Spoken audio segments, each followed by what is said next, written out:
I get many questions about corrective actions from clients. So let's just go through the basics of corrective action process. To write a good corrective action, you have to determine what is the requirement. What is the requirement that the company or the person or the system is not meeting? And what is the evidence? If you don't have a requirement and you don't have the evidence, then you don't have a problem. You cannot do corrective action for that. The next step is to contain the problem. Like if you had a flood, the first thing that you would do is you'd put blankets or towels to contain the problem. Same thing, what are you doing to limit the effect of the problem? After that, you'd want to determine what are you doing to correct the problem? What is the correction? What are you doing to make sure that the problem has been resolved? After that, you have to determine the root cause. And this is a very critical part of the process, because if you do a good job determining the root cause, there is a greater likelihood that you will resolve the problem. You have a good corrective action. So root cause can be addressed by doing 5 whys, Ishikawa. There are many types of methods to use for the root cause analysis. And it's something that I see a lot of companies struggle with.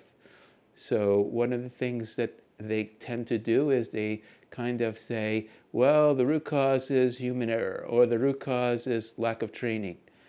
I believe that they should be going a little bit deeper and determine exactly why this problem has occurred. It is critical to have a good root cause because your corrective action addresses the root cause. So if your root cause is not good, then the corrective action is not going to be effective, and it won't prevent the occurrence of this problem again.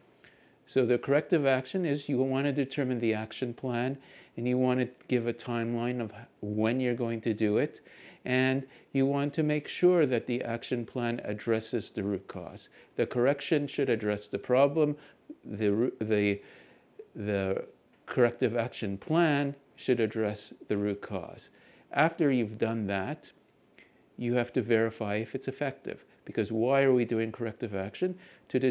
We're trying to eliminate problems.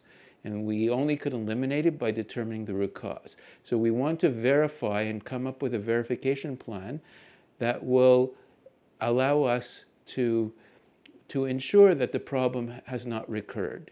So how do you do that? Well, you can do another internal audit. You can set criteria. You can say that we don't want to have any defects or returns in the next 60 days, something like that. But it's important that you set the criteria and that you follow it. If you need more time, you could always justify on the corrective action request that you need more time and the reason why. But this is a really critical process, and companies have some issues dealing with it. Sometimes it's good to bounce off your ideas and show the corrective actions to other people just to get their viewpoints and to find out what you can do to improve it. If you ever have any issues with the corrective actions and you want another party to review it before you submit it to a notified body or registrar or auditing organization, you can always contact me and I'll be glad to look at it. Thank you.